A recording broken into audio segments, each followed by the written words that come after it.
Mister perfect extra gold திருமணமான அனைத்து ஆண்களுக்கும் ஒரே தீர்வு. வயதான பலகினமா, சுகர் பலகினமா, இனி கவலை வேண்டாம். 100% இயற்கை வயகரா, 100% ஹலாலான முறையிலும் தயாரிக்கப்படுகிறது. எவ்வித கலப்படமும் கிடையாது, பக்க விளைவும் கிடையாது. ஆர்டர் செய்தாலே போதும், உங்கள் இல்லம் தேடி வந்து சேரும். மேலும் விவரங்களுக்கு கீழுள்ள எண்ணை அணுகுங்கள். தமிழகத்தையே உலுக்கி இருக்கக்கூடிய கோவை பாலியல் வன்கொடுமை இந்த இடத்துல இன்னைக்கு சோசியல் மீடியாவில் பெரிய அளவிலான கேள்விகள் முன்வைக்கப்பட்டு இருக்கு. அந்த நேரத்துல அந்த காட்டு பகுதியில் அந்த பொண்ணு அங்க போனது சரியா? போலீஸ் இதுல என்கவுண்டர் செஞ்சிருக்காங்களே, போலீஸோட செயல்பாடு இங்க நியாயமானதா இருக்குதா அப்படின்னு சொல்லி பல்வேறுபட்ட கேள்விகள் இங்க எழுந்திருக்கு. இதையும் தாண்டி இந்த இடத்துல இப்போ தவேக தலைவர் நடிகர் விஜய் போராட்டத்தை அறிவிச்சிருக்கிறாரு. வானதி சீனிவாசன் கையில தீப்பந்தத்தோட போராட்டத்துல இறங்கி இருக்கிறாங்க. இவங்களுடைய பின்னணி என்ன அப்படின்னு சொல்லி இது சம்பந்தமான முழுமையான விவரங்கள் பாக்குறதுக்கு இன்னைக்கு நிகழ்ச்சியில் நம்ம கூட இருக்கக்கூடிய சிறப்பு விருந்தினர் தோழர் சத்யபிரபு நம்மளோட இருக்காங்க. தோழர் எப்படி இருக்கீங்க? வணக்கம், நல்லா இருக்கேன். நீங்க எப்படி இருக்கீங்க?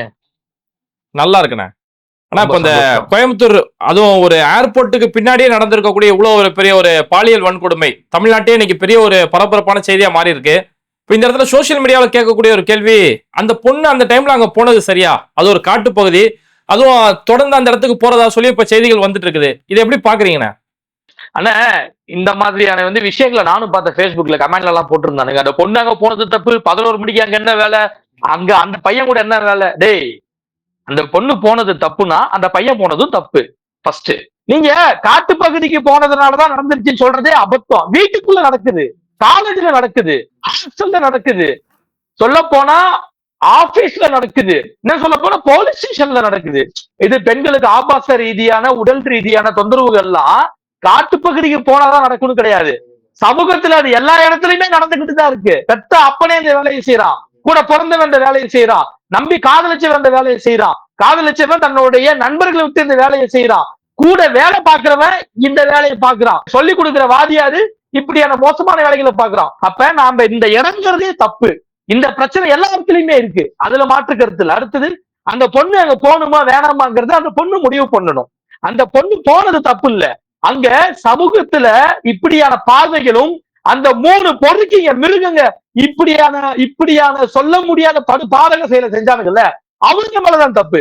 இதுல நாம வேணா எப்படி சொல்லிக்கலாம்னா, கடைசியா ஒண்ணு சொல்லிக்கலாம். எப்படின்னா, இப்படி ஒரு அசாதாரண சூழல் இருக்கும் பொழுது, இப்படி ஒரு பாதுகாப்பற்ற நிலைமை இருக்கும் பொழுது, நம்மளுடைய பாதுகாப்பை உறுதிப்படுத்திக்கிறதுக்காக அப்படிப்பட்ட இடங்களுக்கு நாம போகிறத தவிர்க்கணும். அது நான் பெண்களுக்கு மட்டும் சொல்லல, அதை நான் ஆணுக்கும் சொல்றேன். அதனால சரிண்ணா, இப்ப இந்த இடத்துல இந்த சம்பவம் நடக்கும்போது நேத்து நீங்க கூட உங்களோட Facebookல ஒரு பதிவு போட்டிருந்தீங்க. இந்த இடத்துல உடனடியா என்கவுண்டர் செய்யப்படணும், பாரபட்சமே காட்டக்கூடாது அப்படின்னு சொல்லியிருந்தீங்க. அதே மாதிரி இன்னைக்கு என்கவுண்டருமே நடந்திருக்குது. இதை எப்படி பாக்குறீங்கண்ணா? ஆனா என்கவுண்டர் முழுமையான என்கவுண்டர் நடக்கலண்ணே. காலில் தான் சுட்டிருக்காங்க. காலில் சுடக்கூடாதுன்னு. அதாவது எங்க சுட்டிருக்கணும் அப்படின்னா, ஒரு படத்துல விவேக் சொல்லுவாப்ல, மைனர் கொஞ்சம் சுட்டுட்டாங்கன்னு சொல்லுவாப்ல. அது போல அதை நான் சொல்லாம சொல்றேன். இத செய்யறதுக்கு எந்த இடத்துல திமிரும் ஆணவமும் எடுத்து ஒரு பொண்ண, அந்த பொண்ணுடைய விருப்பம் இல்லாம அந்த பொண்ணை பொம்மையா நினைச்சு, ஒரு சதை பிண்டமா நினைச்சு இப்படியான செயலை செய்ய தூண்டிச்சோ, அதற்கு காரணமான அந்த ஆணுறுப்பை அறுக்கணும்னு சொல்லுவேன், இல்லைன்னா சுடணும்னு சொல்லுவேன். அதற்கேற்ற சட்டத்தை ஏற்றணும்னு சொல்லுவேன். இப்ப நீங்க பார்த்திருப்பீங்க, சவுதி அரேபியா எல்லாம் பார்த்திருப்பீங்க, மக்கள் முன்னிலையில இப்படியான தவறுகள் செய்தால் கொடுமையான தண்டனைகளை கொடுப்பாங்க. அப்ப அப்படிப்பட்ட கொடுமையான தண்டனைகளை இந்தியாவுல கொடுக்கும்படியாக சட்டத்தை ஏற்றணும்னு சொல்லுவேன். இல்லைன்னா பயம் வராதுன்னு. பயம் வராது. நீங்க தூக்கி உள்ள வச்சீங்கன்னா அவங்களுக்குன்னு 4 வக்கீல் நிற்பான். காசுக்காக பல்ல காமிச்சுக்கிட்டு தான் இந்த படிப்பை எதுக்கு படிச்சுங்கிற அந்த எண்ணம் கூட இல்லாம, மனசாட்சி குத்தாம, நாம ஒரு அம்மாவுக்கு பிறந்திருக்கோம், நம்மளை கல்யாணம் செஞ்சுக்கிட்ட ஒரு பொண்ணு, நமக்கு பிறந்தவ பொண்ணு, இந்த சமூகத்துல பெண்கள் கூட வாழறோம், ஒரு தாயோடைய உறுப்புல இருந்து பிறந்திருக்கோம், அப்படிப்பட்ட ஒரு உறுப்பை சதைச்சிருக்கான், அவனுக்கு போய் வாதாடக்கூடாதுங்கிற அந்த அடிப்படை நல்ல எண்ணம் கூட இல்லாம கருப்பு கோட்டை போட்டுக்கிட்டு ஆட்டிக்கிட்டு வந்துவானுங்க திருட்டு பயிலுங்க வக்கீலுங்கிற பேர்ல. அப்படி இருக்கிற வரைக்கும் நீங்க சட்டங்களை கடுமையாக்காத பட்சத்தில் இது தொடர்ச்சியா நடக்கும். இப்ப இதுலயே பார்த்திருப்போம். நீங்க முதல்ல சொன்னது போல இந்த மாதிரி என்கவுண்டர் பண்றது தப்பு. டேய், சும்மா அந்த வார்த்தை காலையில இருந்தே பேசப்படுது. என்கவுண்டர் மனிதநேயமே கிடையாது அப்படிங்கிறாங்களே. ஆனா மனுஷங்கிட்டதான் மனிதநேயம் பார்க்கணும், மிருகத்துக்கிட்ட மனிதநேயம் பார்க்க கூடாது. மனுஷங்களுக்கு இவனுங்களுக்கு வித்தியாசம் இருக்கு. ஒன்னே ஒண்ணு சொல்றேன், புரிஞ்சுக்கோங்க. இத வந்து நம்ம வந்து இதெல்லாம் எவன்டா போடுறான்னு பார்த்தா ஏசி கார்ல போய்கிட்டு ஏசி ரூம்ல உட்காந்துக்கிட்டு இந்த வந்து நாங்கெல்லாம் வந்து அப்படி செஞ்சோம் தோழர் இப்படி செஞ்சோம் தோழர்னு பேசிக்கிட்டு இருக்கவன் தான் என்கவுண்டர் கூடாதுன்னு சொல்லுவான். சமூகத்துல வந்து நின்று இன்னும் சொல்ல போனா சமூகத்துல வந்து நின்று பாடுறா. எல்லா இடத்துலயும் பிரச்சனை வந்து இன்னைக்கு தமிழ்நாட்டுல பிரச்சனை இல்லாத இடமே இல்ல. சின்ன அளவுல இருந்து பெரிய அளவுல பிரச்சனைகள் இருக்கு. மக்கள் நிறைய இடங்கள்ல துன்புறுத்தப்படுறாங்க. மக்களுக்கு வந்து சில அச்சுறுத்தல்களும் பாதுகாப்பற்ற சூழ்நிலையும் இருக்கு. அதற்கு காரணம் வந்து கஞ்சா போதை சுய ஒழுக்க இன்மை இதெல்லாம் அதுக்குள்ள வரும். இப்படி இருக்க காலகட்டத்துல இந்த வந்து அதாவது ஹேபிச்சுவல் அஃபெண்டர்ஸ் சொல்லுவாங்க. அவன் வந்து தொடர்ச்சியாவே குற்றம் செய்யறத ஒரு பழக்கமாவே வச்சிருப்பான். நீங்க அவனை வந்து ஒரு வந்து வழக்கு போட்டோ பதிவு செஞ்சு அவனை நீங்க வந்து சிறையில வைக்கிறதோ அதன் பிறகு அவன் வந்து வக்கீல வச்சு பெயில வாங்கி வெளியே வர்றதுல பிரோஜனம் கிடையாது.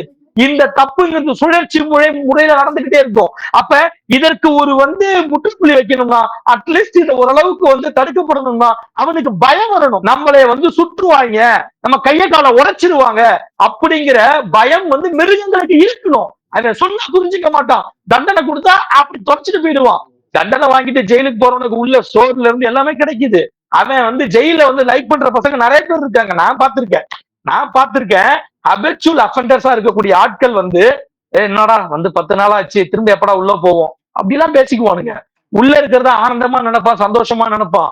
நீங்க அவனுக்கு அது ஆனந்தமா இருக்கலாம், சந்தோஷமா இருக்கலாம். ஆனா அவனால மக்கள் பாதிக்கப்படுறாங்கல்ல, அவங்களுக்கு தான் அந்த வழிவர்த்தம் தெரியும். அதனால என்னைய பொறுத்த வரைக்கும் காவல்துறை சரியான ஆட்களை பிடித்து என்கவுண்டர் செய்வதில் தவறே இல்லை. இந்த இடத்துல சுட்டது தப்பு தான், காலில் சுட்டது தப்பு. சுட வேண்டிய இடத்துல சுட்டிருக்கணும் அப்படின்னு நான் சொல்லுவேன். ஏங்க ஒரு போலீஸ் தொட்டா மட்டும் நீங்க வந்து என்கவுண்டர் பண்ணி கொலை பண்றீங்கல்ல, நாம அதை பார்த்திருக்கோம். ஒரு போலீஸ் மேல கை வச்சா என்கவுண்டர் பண்றீங்க, தப்பு இல்ல. ஏன்னா போலீஸ் மேல பயம் இருந்தால்தான் சாமானிய மக்கள் நாமெல்லாம் நிம்மதியா நடக்க முடியும், மாற்று கருத்து இல்ல. ரவுடிசம்லாம் ஓரளவுக்கு வந்து கட்டுக்குள்ள இருக்கும், மாற்று கருத்து இல்ல. அப்ப போலீஸ தொட்டா நடக்கிற என்கவுண்டர் பெண்களை தொட்டாலும் நடக்கணும். இன்னும் சொல்ல போனா மனுஷனை தொட்டா நடக்கணும் அப்படிங்கிற சூழ்நிலைய அப்படிங்கிற சட்டத்தை இயற்றணும் அப்படின்னு நான் சொல்றேன். சரிண்ணா, இப்போ இந்த இவ்வளவு பெரிய குற்ற சம்பவம் நடந்த உடனே அடுத்த 24 மணி நேரத்துல இங்க ஆக்ஷன் எடுத்து குற்றவாளிகள் சுட்டு பிடிக்கப்பட்டாங்க. ஆனா இப்போ இதை வச்சு பல அரசியல் செய்யறதை பார்க்க முடியுது. நயினா நாகேந்திரன் போயிட்டு இது திராவிட மாடலா பாலியல் மாடலாங்கிறாரு. வானதி சீனிவாசன் கையில ஒரு பெப்பர் ஸ்ப்ரே வச்சுக்கிட்டு பெரிய அளவுல பெண்களுக்கு பாதுகாப்புடன் போராட்டம் பண்றாங்க. இந்த போராட்டங்கள் எப்படி பாக்குறீங்க? ஆமா பாலியல் மாடல்ங்கிறது பாஜக மாடல்.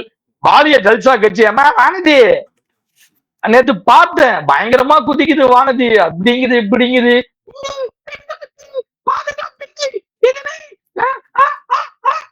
நான் கேக்குறேன், சரிம்மா உன் கட்சியில கேட்டு ராகவனா இல்ல பாதிக்கப்பட்டாங்களே பெண்கள், அங்க நீ போய் நியாயத்தை கேட்கணுமா? நீ உண்மையான பெண்ணா இருந்தா, பொம்பளையா இருந்தா, மனசாட்சி உள்ள பொம்பளையா இருந்தா, கற்புள்ள பொம்பளையா இருந்தா, நியாயமான பொம்பளையா இருந்தா, நீ உண்மையாலுமே பெண்ணிடத்துல பிறந்த பொம்பளையா இருந்தா, நீ இந்து முஸ்லீம் கிறிஸ்டியனா இருக்கணும்னு அவசியம் இல்ல. நீ வந்து நீ இன்னும் சொல்ல போனா தமிழ்நாட்டுக்காரியா இருக்கணும்னு அவசியம் இல்ல. ஆனா நீ ஒரு பொம்பளையா இருந்தா, கேட்டி ராகவன் முன்னாடி டிங்கட்டக்கான அடிச்சு பல பெண்களை ஆபாச நிகழ்ச்சிக்கு வல்லுறவுக்கு உட்படுத்தி பாதிக்கப்பட்டவங்க வெளியே வீடியோவா சொல்லி அந்த பிரச்சனை வெடிச்சிச்சு. அன்னைக்கு நீ அந்த பெண்களுக்காக கேட்டி ராகவனை செருப்பால் அடிச்சிருந்தனா இத பத்தி பேச உனக்கு தகுதி இருக்கு. அந்த கேட்டி ராகவனே இன்னைக்கு உன் கட்சி உள்ள சேர்த்துக்கிட்டு இந்த நயினார் நாகேந்திரன் கூட வச்சுக்கிட்டே சுத்திக்கிட்டு இருக்கான். எப்பா நயினார் நாகேந்திரா, கேட்டி ராகவனை பக்கத்துல வச்சுக்கிட்டுலாம் நீ இந்த பாலியல் விஷயத்தை கண்டிக்கவே கூடாது. ஒண்ணு. அடுத்தது, கோத்ரா ரயில் சம்பவத்துல இருந்து, குஜராத்ல நடந்த பல கலவரங்கள்ல இருந்து, உத்தரப்பிரதேசல நடந்த பல கலவரங்கள்ல இருந்து, இன்னைக்கு ஏதாவது இப்ப வந்து அண்மையில மணிப்பூர்ல நடந்த கலவரம் வரைக்கும் பெண்களை கூட்டு பாலியல் பலாத்காரம் செய்ய வச்சு வேடிக்கை பார்த்த அரசாங்கம் பாஜக. வேடிக்கை பார்த்தவர்கள் அமித்ஷா நரேந்திர மோடி கூட்டணி. செஞ்சவன் இந்துத்துவா பேசுறவன், செஞ்சவன் RSS காரன், செஞ்சவன் பாஜக காரன், செய்ய விட்டவன் பாஜக காரன், செய்ய விட்டு வேடிக்கை பார்த்த அரசாங்கம் பாஜக அரசாங்கம். இது தமிழ்நாட்டுல இப்படி ஒரு விஷயம் நடந்துருச்சுங்க. அதை நாங்க தப்பு சொல்லல, அது கண்டிப்பா கண்டிக்கப்படணும். இதற்கு வந்து அரசும் காவல்துறையும் பொறுப்பேற்கணும். அது ஏங்கிறத நாம வந்து லாஸ்டா பேசுவோம். ஆனா அரசாங்கமே இந்த கலவரத்தை நிகழ்ச்சி கூட்டி பாலியல் பலாத்காரத்தை வந்து நிகழ்ந்துச்சு. அந்த மணிப்பூருக்கு உங்க மோடிக்கு போறதுக்கு துப்பு இல்ல பல வருஷத்துக்கு. எலெக்ஷனுக்காக இப்ப அண்மையில போய் சீன் போட்டுட்டு வந்தாரு. அந்த இடத்துல எல்லாம் உங்க பாஜக பொம்பளைங்க போறதுக்கு உங்களுக்கு யாரும் கால் இல்லையா? இல்ல வந்து போறதுக்கு வழி தெரியலையா? அப்ப பாலியல் ஊறி போன பெண்களுக்கு எதிரான, பெண்களுக்கு மட்டும் இல்ல ஆண்களுக்கு எதிரான ஓரினை சேர்க்கை ரீதியாக பாலியல் ஊறி போன, பாலியல் அத்துமீறல்கள் ஊறி போன பாஜகவை சேர்ந்த ஒருத்தனுக்கு கூட இந்த விஷயத்தை பத்தி பேசவோ கண்டிக்கவோ போராட்டம் செய்யவோ துப்பு இல்ல அப்படின்னு சொல்லுவேன். அடுத்தது நம்ம இவருக்கு ஒரு பேர் என்ன, விஜய். நேத்து வந்து விஜய் சொன்னாரு, எங்களுக்கு ஒரே பதட்டமா இருக்கு. எப்படா 41 பேர் செத்து போனதுக்கு அப்புறம் அங்க உனக்கு வந்து நெஞ்செல்லாம் பதறாம சென்னைக்கு ஓடி போனிய இந்த மாதிரியா? ஒன்னால 41 பேர் செத்து போனப்ப பதறாத நெஞ்சு அது நெஞ்சா இல்ல வேற? இதுக்கு மேல நான் கேட்க மாட்டேன் நாகரத்தின் கருதி. அதான் 41 பேர் செத்து போனப்ப பதறாத நெஞ்சு இந்த சம்பவத்துக்கு பதறுதுன்னா அரசியல். ஏன்னா இது இல்ல இப்ப வந்து பாஜக வந்து இந்த மாதிரி ஒரு சம்பவம் நடக்கும் பாஜக அரசியல் செய்வாங்க. ஆனா விஜய் அண்ணா வந்து இப்ப பெண்களுக்கு ஒரு பாதிப்புனா களத்துல விஜய் அண்ணா தான் முதல்ல வருவாங்கன்னு சொல்லிக்கிறாங்களே. சரிண்ணே, அவன் கட்சியில அந்த இன்னும் சொல்ல போனா கரூர்ல நடந்த கூட்டத்துல பெண்கள் பேட்டி கொடுத்ததை பாத்தீங்க. நான் உங்களுக்கு அமுச்சு விடுறேன், நீங்க பாருங்க. எங்களைய வந்து மேலெல்லாம் கை வச்சாங்க, ஷால் எல்லாம் இழுத்தாங்க உள்ள. அந்த பொண்ணு சொல்ல முடியாமலாம் சொல்றாங்க. நான் என் தங்கச்சா பாக்குறேன். அந்த பொண்ணு சொல்ற வழிவரத்தை நம்மளால புரிஞ்சு. ஏன்னா இப்ப எனக்கு அக்கா தங்கச்சிங்க இருக்காங்க, அம்மா இருக்காங்க, மனைவி இருக்காங்க, சொந்தக்காரங்க எல்லாம் இருக்காங்க. நாம அதை பாக்குறோம். பாக்குறப்ப எவ்வளவு ஒரு சங்கடமா இருக்கும். கட்சிக்காரனே உன்னால கட்டுப்படுத்த முடியல, உன் இடத்துலயே இவ்வளவு பிரச்சனை நடக்குது, உனக்கே சுய ஒழுக்கம் கிடையாது, உன் கூட இருந்தவங்க எல்லாம் பக்கம் பக்கமா பேட்டி கொடுக்குறாங்க. அது எப்படி ராசா த்ரிஷா ஓட்டுக்கும் கீர்த்தி சுரேஷ் ஓட்டுக்கும் கரெக்டா போற, ஆனா வந்து மக்கள் நலன் சார்ந்த மக்கள் விஷயங்களுக்காக நீ வந்து பொதுவா கூட்டம் நடத்தினாலோ பயணம் நடத்தினாலோ 8 மணி நேரம் கழிச்சு வரன்னு உன் கட்சிக்காரனே கேட்கிறான், மக்கள் கேட்கிறாங்க. இப்படி எல்லாம் நீ இருந்துகிட்டு சுய ஒழுக்கம் இல்லாத விஜய் இத பத்தி பேசுவதற்கு 41 பேர் செத்து போனதுக்கு அடிப்படை காரணமாக இருந்த விஜய், அப்பெல்லாம் நெஞ்சி பதறாத விஜய் இதற்கு பதறி கேள்வி கேட்கிறாருன்னா இது வந்து வெறும் அப்பட்டமான அரசியலா நான் பாக்குறேன், அரசியலா பாக்குறேன். அதெல்லாம் தாண்டி அதிமுக காரனுங்க குதிக்கிறானுங்க. அதிமுக காரனுக்குலாம் அதை பேசுறதுக்கு தகுதியே இல்ல. பொள்ளாச்சி சம்பவம் நடந்து எஃப்ஐஆர் போடாம அந்த பெண்கள் வந்து அலைக்கழிக்கப்பட்டார்கள். பலரும் அன்னைக்கு காப்பாற்றப்பட இருந்தார்கள். பல போராட்டங்கள் செஞ்சு பல இயக்கங்கள், கட்சிகள், முற்போக்கு இயக்கங்கள் நாம் சேர்ந்து நடத்திய போராட்டத்தின் விளைவு எஃப்ஐஆர் போடுறதுக்கே பல நாள் ஆச்சுனே. அந்த பொள்ளாச்சி சம்பவத்துல எஃப்ஐஆர் போடுறதுக்கே பல நாள் ஆச்சு. இப்படி ஒரு ஆட்சி நடத்திக்கிட்டு இப்படி ஒரு அவலமான சூழ்நிலையை வச்சிருந்த எடப்பாடி பழனிசாமியே, துரோகி எடப்பாடி பழனிசாமியே, தம்பி பிசி எடப்பாடி பழனிசாமியே 24 மணி நேரத்துல இன்னைக்கு அக்யூஸ்ட போலீஸ் சுட்டு பிடிச்சிருக்கு. அதெல்லாம் விமர்சனம் பண்றதுக்கு உனக்கு எந்த தகுதியும் இல்லை. ஏன்னா உன் ஆட்சியில நடந்த அண்ணா விட்டுருங்கண்ணா, அண்ணா வலிக்குதுண்ணா, அண்ணா முடியலண்ணா, அண்ணா கெஞ்சி கேட்கிறனா அப்படின்னு பெண்கள் கதறி வந்த வீடியோக்கள்லாம் வந்தும் கூட எஃப்ஐஆர் போடுறதுக்கு எவனையோ காப்பாத்துறதுக்காக உன் ஆட்சி பொத்திக்கிட்டு மூடிக்கிட்டு வேலை பார்த்துச்சு. அதற்கு இந்த ஆட்சி எவ்வளவு பரவாயில்லன்னு நான் சொல்லுவேன். எஃப்ஐஆர் மட்டும் இல்ல, சுட்டே பிடிச்சிருக்காங்க ஆளை. அப்ப இந்த எதிர்கட்சிகள்லாம் இதனை பத்தி பேசவோ கண்டிக்கவோ துப்பு இல்ல. ஏன்னா அவனுங்க ஆட்சியில அவனுங்க காலத்துல இதை விட அசிங்கமா, இதை விட மட்டமா, இதை விட மோசமான கொடூரங்களும் சூழ்நிலைகளும் இன்னும் சொல்ல போனா அன்னைக்கு இருந்த அரசு நிர்வாகம் வந்து எடுக்க வேண்டிய நடவடிக்கைய ரொம்ப காலமாக அலைக்கடிக்கப்பட்டாங்க அப்படிங்கிறத நான் சொல்றேன். இவனுங்களுக்கு இதை பத்தி பேசுறதுக்கு தகுதி இல்ல. அதுக்காக இதை நம்ம திமுக கவர்மெண்ட்டையோ இல்ல போலீஸையோ நம்ம இதுல சப்போர்ட் பண்ணி பேச முடியாது. ஏன்னா ஆமா, இதுதான் நானுமே கேட்கலான்றதுனேன். ஏன்னா இப்ப நடவடிக்கை சுட்டு பிடிச்சு நடவடிக்கை எடுத்தாலும் ஆனா தொடர்ந்து இது மாதிரியான சம்பவங்கள் நடந்துட்டு தான் இருக்கு. அண்ணா பல்கலைக்கழகம், அடுத்து இப்ப கோயம்புத்தூர் ரயில்வே ஏர்போர்ட்ல இருந்து இப்படி நடக்கும்போது அரசும் காவல்துறை எப்படி இருக்குன்னு நீங்க எதிர்பார்க்கறீங்க? அரசு காவல்துறை இன்னைக்கு இந்த கோவை சம்பவத்துல பாருங்க, அதுக்கு பக்கத்துல ஒரு சந்து கடை ஓடி இருக்கு. சந்து கடைங்கிறது பிளாக்ல சரக்கு விற்கிற கடை. ஒருவேளை அந்த அந்த அந்த 3 அக்யூஸ்டுகளும் ஏற்கனவே அவனுங்க பேர்ல ஒரு வந்து டாஸ்மாக்ல நடந்த கொலை வழக்கெல்லாம் அவனுங்க பேர்ல இருக்கிறதா சொல்றாங்க. யாரு? கோயம்புத்தூர் கமிஷனர் சொல்றதுதான் நம்ம பார்த்தோம். அப்ப அவனுங்க அந்த சந்து கடைக்கு ஏன் வந்திருக்க கூடாது? அந்த இடத்துல கூட இந்த பொண்ணையும் அந்த பையனையும் பார்த்துட்டு கூட இவனுங்க வந்திருக்கலாம். அப்ப என்னன்னா அங்க சந்து கடை நடந்தது தப்பு, அந்த பொண்ணு வந்தது தப்பு இல்ல. அந்த நேரத்துல அங்க சந்து கடை நடந்தது தப்பு. அந்த சந்து கடைக்கு அவனுக்கு வந்து வாங்கி குடிக்க வரானுங்க, அப்படி கூட வச்சுக்கலாம். அதெல்லாம் தாண்டி இந்த சந்து கடை பிரச்சனை தமிழ்நாடு முழுக்க இருக்கு. தமிழ்நாடு முழுக்க இந்த சந்து கடை பிரச்சனை இருக்கு. இந்த சந்து கடை காவல்துறைக்கு தெரியாம நடக்கும்னு நீங்க வந்து நினைக்கிறீங்களா? காவல்துறைக்கு தெரியாம நடக்கும்னு நினைக்கிறீங்களா? திருட்டு பயலுங்கன ஒரே ஒரு விஷயம் எக்ஸாம்பிள் சொல்றேன். என்னுடைய சொந்த மாவட்டம் பெரம்பலூர். இன்னைக்கு பெரம்பலூர்ல 5-6 இடத்துல சந்து கடை நடக்குது. ஒரு ஒரு வந்து பெட்டி கடையில அவங்க பிளாக்ல சரக்கு வச்சு ஓட்டுறாங்க. நான் வந்து என்ன பண்றேன்னா, எனக்கு தெரிஞ்ச ஒரு உளவுத்துறையில உள்ள ஒரு ஆளுக்கு போனை போட்டு தகவல் சொல்றேன். இந்த மாதிரி இங்க பாருங்க விக்கிறாங்கன்னு. சார் நான் ஸ்டேஷன்ல சொல்லி அங்க இருந்து போலீஸ் அனுப்புறேன்னு சொல்றாரு. போலீஸும் வருது. ஆனா நான் தான் தகவல் கொடுத்தேன்னு தெரியாது. போலீஸும் வருது. வந்துட்டு கடைக்குள்ள போய் ஃபார்மாலிட்டிக்கு பார்த்துட்டு 5000 ரூபாய் காசு வாங்கிட்டு போயிடுது. அந்த கடைக்காரன் வந்து வெளியே வந்து திட்டுறான், அண்ணே எவன் போட்டு கொடுத்தானே தெரியல, போலீஸ் வந்து இப்ப 5000 ரூபாய் செலவு அவங்களுக்கு வந்து பார்த்துட்டு போறானுங்கன்னு. இந்த லட்சணத்துல இருந்தா சட்ட ஒழுங்கு எப்படி வந்து பாதுகாக்கப்படும் அப்படின்னு நான் கேட்கிறேன். ஒண்ணு. அப்ப சந்துக்கடை மட்டும்தான் பிரச்சனையானா கிடையாதுண்ணே. இதோட பெரிய பிரச்சனை ஒண்ணு இருக்கு. இதை நாம எல்லாம் சாதாரணமா கடந்து போய்கிட்டு இருக்கோம். அது நீங்களும் பார்த்திருப்பீங்க, நானும் பார்த்திருப்பேன். நாம எல்லாரும் தினந்தோறும் சந்திக்கக்கூடிய ஒரு பெரிய பிரச்சனையை இப்ப சொல்றேன்.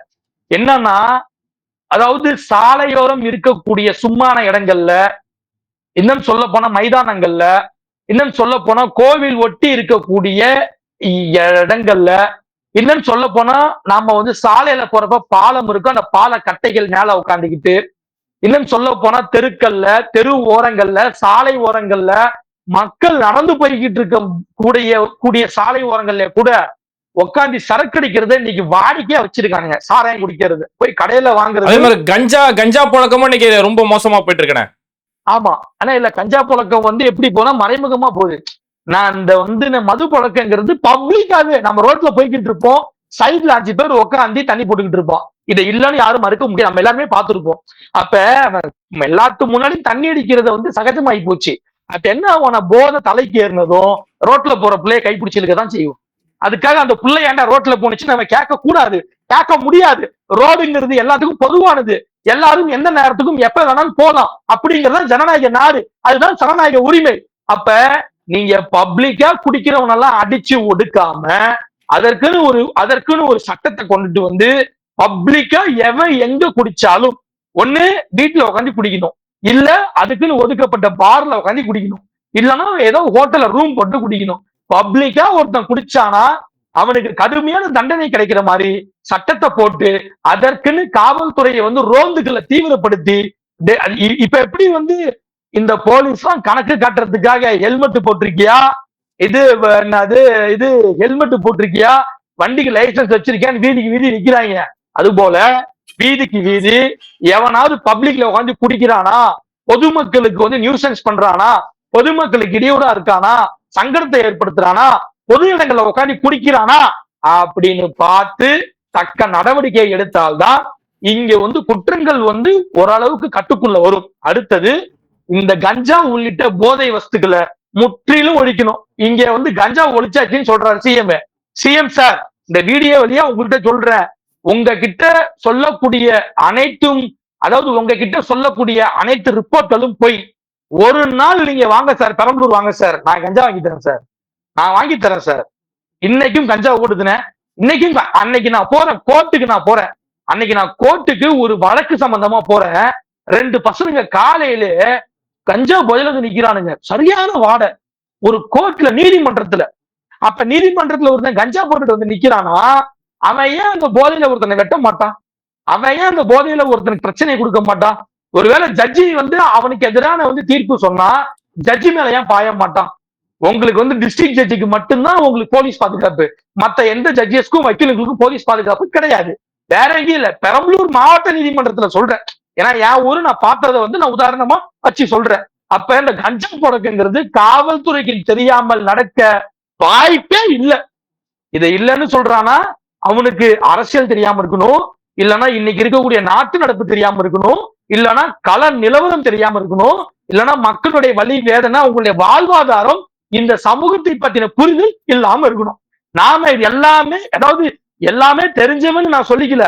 நானும் ஒரு சின்ன பையன் தான், எனக்கும் ஒரு அளவுக்கு தான் தெரியும்னு வச்சுக்குமே. ஆனா எனக்கு தெரிஞ்ச வரைக்கும் இந்த பிரச்சனைகள் சமூகத்துல இருக்கு. அப்ப நீங்க போதையை ஒழிக்காம, போதை வஸ்துக்களை முற்றிலும் ஒழிக்காம, இந்த பப்ளிக்ல தண்ணி அடிக்கிறானு பாருங்க, இதெல்லாம் நீங்க வந்து ஒழுங்குபடுத்தாம, இதெல்லாம் நீங்க வந்து வரைமுறை செய்யாம, காவல்துறை இன்னமும் வந்து ரோந்துகளை அதிகப்படுத்தாம, இப்படியான குற்றங்களை, இப்படியான கொடூரமான குற்றங்களை, அதாவது முற்றிலும் ஒழிக்கிறதுங்கிறது அடுத்தது, குறைக்கவே முடியாது. மாசத்துக்கு ஒண்ணு, 2 மாசத்துக்கு ஒண்ணு நடக்கத்தான் செய்யும் அப்படின்னு நான் சொல்ல வரேன். எல்லாத்தையும் தாண்டி படிப்படியாக மதுவிலக்கு அவசியம், மாற்று கருத்து இல்ல. அத வந்து உடனடியா டாஸ்மாக் எல்லாம் ஒழிச்சிடலாம் சொல்லுவானுங்க. உடனடியா டாஸ்மாக இழுத்து மூடுனா பல பேர் ஜோம்பியா சுத்துவான், கை கால் இழுத்துக்கும், சைக்கோவா மாறிடுவான். அதுக்கு காரணம் என்னன்னா இந்த சமூக கட்டமைப்பு. அப்ப அவனுடைய வாழ்வாதாரத்தை மாத்தி நிறைய இடங்கள்ல அதாவது வந்து மது போதையிலிருந்து மீட்கக்கூடிய மறுவாழ்வு மையங்களை ஏற்படுத்தி ஒரு சரியான சிகிச்சையை கொடுத்து இந்த சமூக கட்டமைப்பை ஓரளவுக்கு திருத்தி சீரமைத்து மாற்றி உடைத்து அமைத்து தான் இங்க முற்றிலும் சாராயத்தை ஒழிக்க முடியும். அப்ப இப்படிப்பட்ட நடவடிக்கைகள் எல்லாம் அரசு இன்னைக்கு எடுத்தாதான் ஒரு 5 வருஷம் 10 வருஷம் கழிச்சு முற்றிலும் மதுவை வந்து ஒழிக்க முடியும். அப்ப அதற்கான வேலைகளை அரசு எடுக்கணும்.